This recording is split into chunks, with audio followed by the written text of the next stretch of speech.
4 years. They have tested it. Some of them, they've bought my products before, like Emmanuel. Emmanuel, I think he bought 2 machines for himself. Right now, he bought a car. Right now, he bought a motorbike. What if the next invention that changes the world doesn't come from Silicon Valley, Tokyo, or Berlin, but from Harare, Zimbabwe? What if Africa, long underestimated, just produced a car that runs forever, no fuel, no charging, no emissions, and can even power an entire home? Well, this is actually happening. But how does a machine like this even work? And why is the world suddenly trembling at the thought of it?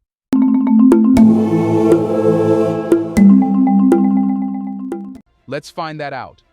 When the cover was pulled away, it revealed what looked like a sleek sedan. There was no branding from a major automaker, no futuristic wings or panels, just a simple car. But the extraordinary part wasn't in how it looked, it was in what it could do. The inventor, Maxwell Chikumbutso, stepped forward, calm but deliberate, and announced that this vehicle would run indefinitely without fuel, without charging, and without producing emissions. A murmur of disbelief spread across the crowd. Then the demonstration began. Chikumbutso started the car. It hummed to life, but unlike a petrol engine, there was no roar, no smell of exhaust.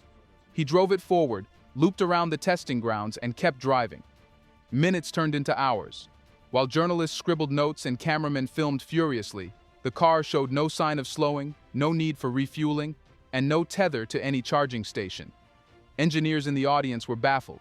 There were no visible solar panels, no bulky battery packs, nothing that aligned with conventional automotive design. But what shook the crowd most was not just the car itself. It was the boldness of what it represented. In a world still reeling from energy crises, climate breakdown, and spiraling fuel prices, here was an African inventor telling the world that a single vehicle could escape all of those problems at once. This wasn't a promise of better efficiency or cleaner alternatives. It was a claim of total independence, a machine that drew power from sources available everywhere on Earth, with no cost to the driver. The unveiling didn't stop with the car. Chikumbutso introduced a line of devices that all ran on the same breakthrough principle. A luxury power bike that required neither fuel nor charging, a television set with no battery, no plug, and no electricity bills, and a green power generator capable of supplying homes or even ships at sea with unlimited energy. Each device seemed to mock the limitations that the rest of the world had accepted as normal. For the local audience, the moment carried a deeper weight. Zimbabwe has endured decades of power cuts, blackouts, and dependence on imported fuel. To see a fellow countryman present technology that could flip this reality upside down was more than exciting.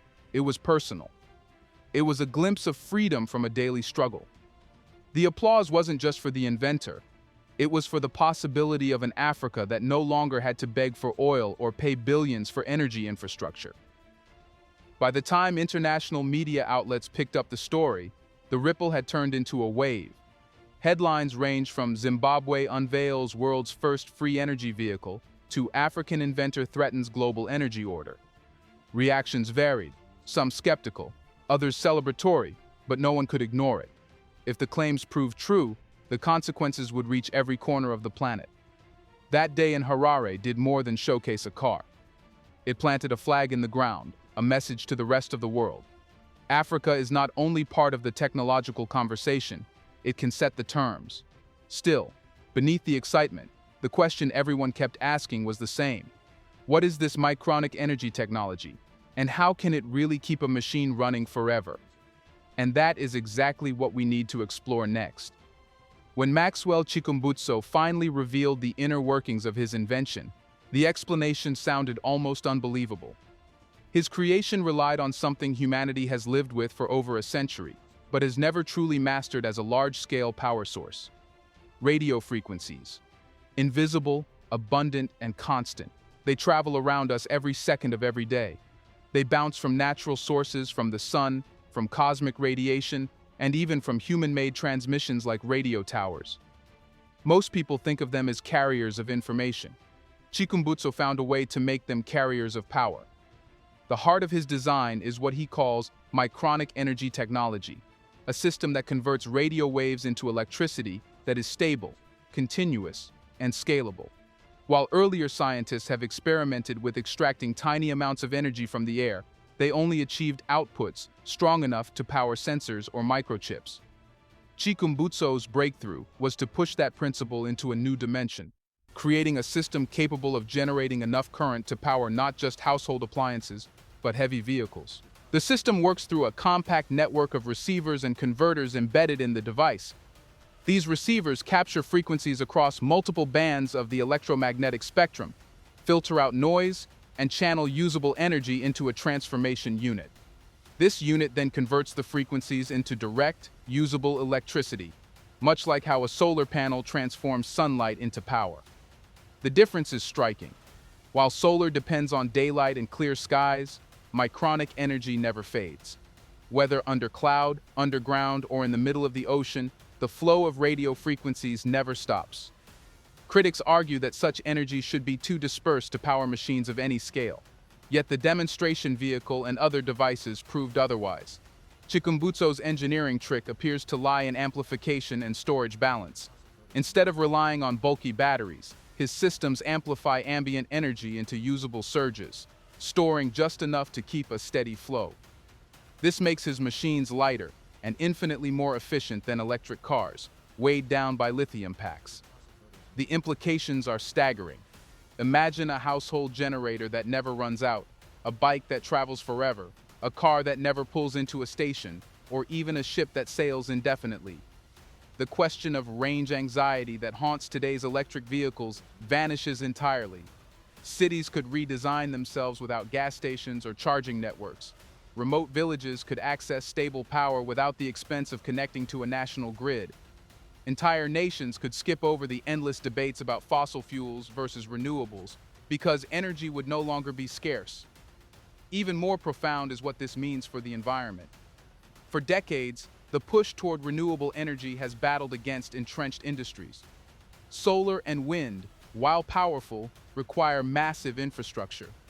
Nuclear, while clean in operation, demands resources and carries risks. Chikumbutso's approach suggests a model where clean power is simply harvested from the air. No mining, no pipelines, no emissions, no waste. The reduction in carbon output alone could alter the trajectory of climate change. Yet, the most revolutionary aspect is not simply scientific. It is psychological and political. For the first time, Africa is not just proposing an alternative energy, it is leading with one. This is not a borrowed innovation, not an adaptation of Western or Asian prototypes. It is an African-born technology with the potential to disrupt the balance of global industries. If validated and scaled, it changes not only how we move, but also who controls the future of energy. And that leads us to the next pressing question. Who is the man daring enough to challenge the entire global system with nothing but persistence, vision, and the audacity to think differently? That is where the story takes us next. Let's pause for a second to say, big thank you to the Black Culture Diary community, where Black voices, stories, and legacies are preserved and amplified. By becoming a member, you're not just supporting the channel, you're becoming part of a powerful cultural movement. Let's continue. To understand the machine, you have to understand the man. Maxwell Chikumbutso did not emerge from a polished laboratory or a well-funded innovation hub. He grew up in Zimbabwe, in a society where blackouts were common, fuel was expensive, and the idea of energy independence felt like a distant dream. His path to invention was not paved with privilege.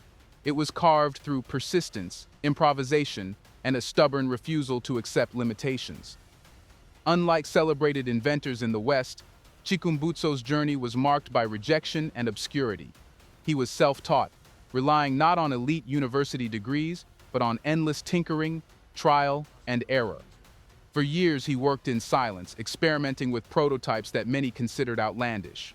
Stories circulated of early attempts that fizzled out or were laughed off by skeptics. But while others saw failure, he saw stepping stones.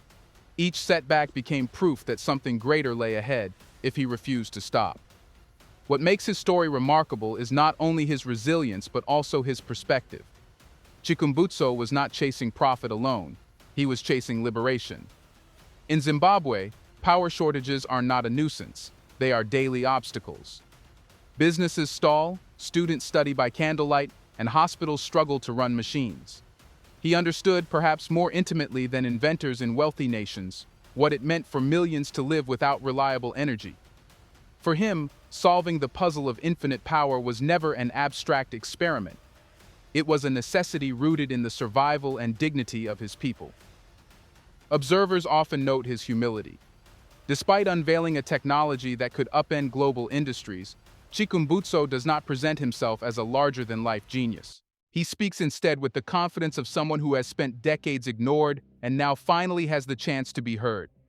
His quiet determination reflects a broader African spirit, the will to innovate not for applause, but for independence. There is also an undeniable symbolism in his rise.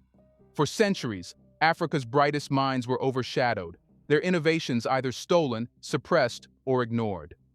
Chikumbutso's breakthrough represents a reversal of that history. An African inventor standing on African soil, showing the world something it could not produce elsewhere. His work redefines what it means to be a pioneer. He is not following in the footsteps of Western scientists. He is cutting an entirely new path. Yet his story also underscores the loneliness of innovation. Without deep-pocketed investors, without global PR machines, he carried the burden of development largely on his own. In many ways, the February unveiling was less a celebration than a vindication. It was proof that despite every obstacle, financial, political, and scientific, he had reached the finish line. But the unveiling also raises deeper questions. If one man in Harare can crack infinite energy, what does it say about the rest of the world? Why have nations with billions in R&D budgets failed to achieve the same? Some whisper of systemic neglect, that African inventors rarely receive platforms or resources, forcing their breakthroughs to bloom against impossible odds. Others argue that disruptive technologies are often suppressed when they threaten entrenched industries. Whatever the truth, Chikumbutso's success is undeniable. His invention positions him not just as an inventor, but as a disruptor of narratives. He is a reminder that Africa is not merely the continent of raw materials, it is the continent of raw genius. His work challenges every stereotype, dismantles every excuse, and demands that the world rethink where innovation can come from. Still, even as his personal story inspires, it also provokes a sharper question. How will the global system react to him? For if his technology is as transformative as it appears, then oil cartels, car makers, and governments have everything to lose. And history has shown that when power is threatened, it rarely goes quietly. Here's a reminder to please like and share the video and subscribe to our channel to watch more videos on Black culture, history, civilization, and identity. Let's continue now. When word of Maxwell Chikumbutso's invention began to filter into global markets, the reaction was instant and volatile. Oil futures dipped within days as speculation mounted. What happens if vehicles no longer need petrol? Energy analysts scrambled to reassure investors, insisting that such a leap could not possibly scale. But behind closed doors, boardrooms from Houston to Riyadh were rattled. For decades, oil has been more than fuel.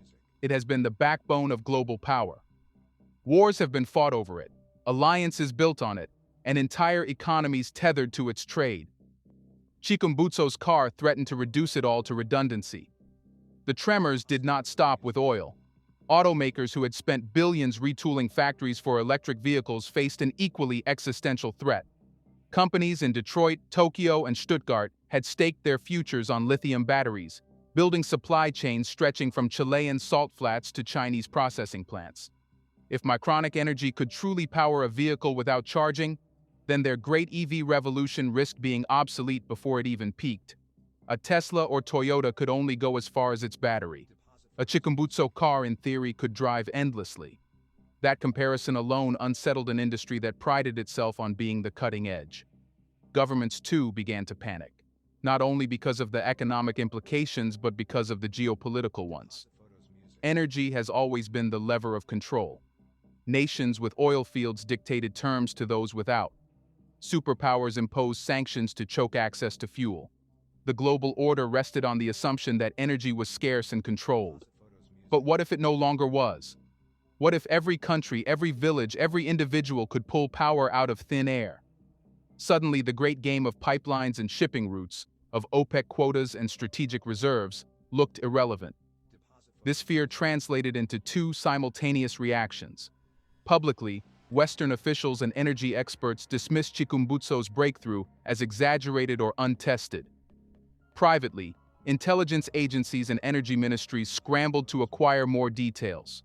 If the technology was real, they needed to know how it worked and whether it could be replicated, bought, or contained.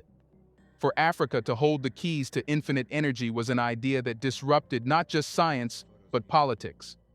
The environmental movement responded with cautious celebration. Activists hailed the potential of a world where carbon emissions could plummet overnight. Yet even here, unease crept in.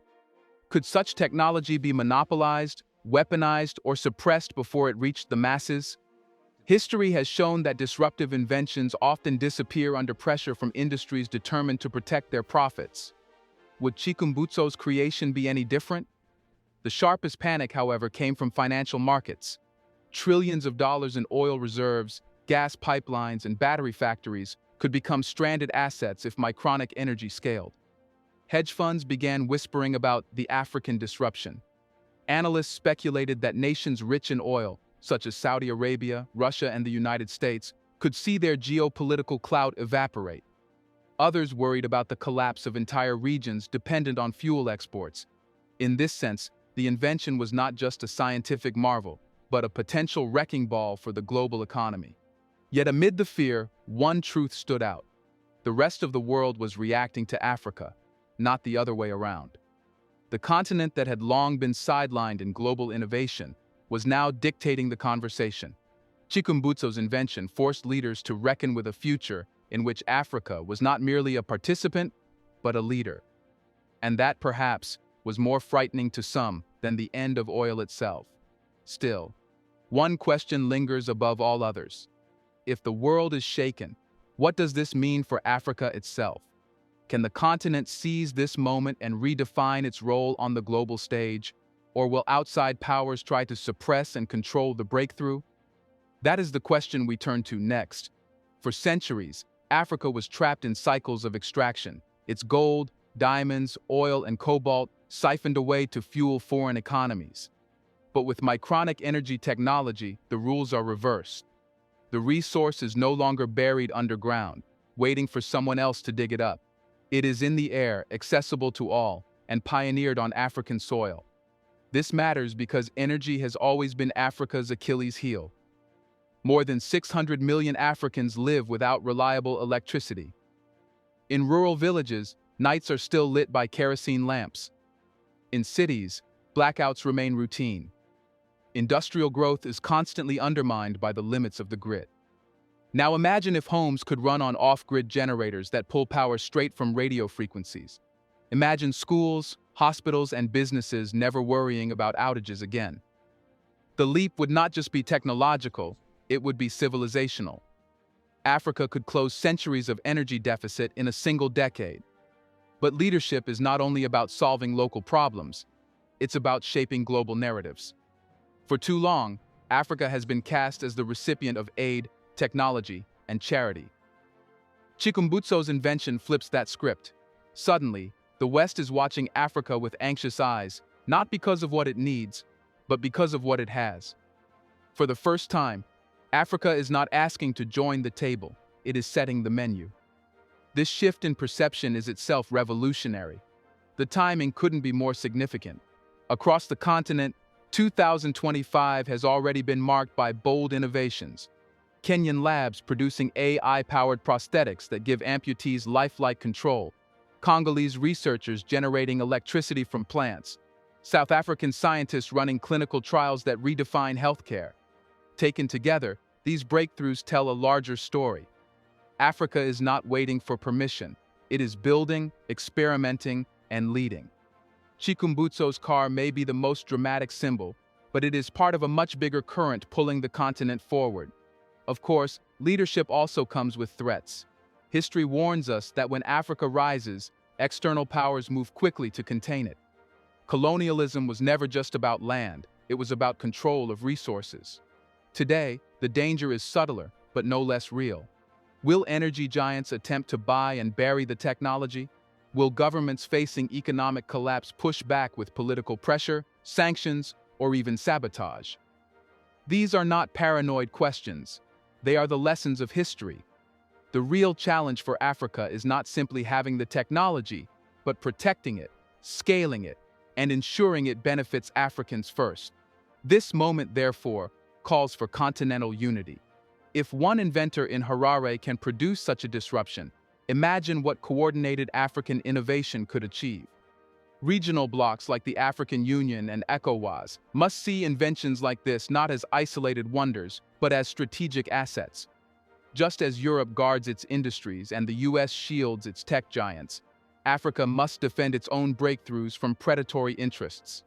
A shared vision could transform micronic energy into the backbone of a new African industrial age. And here lies the ultimate irony.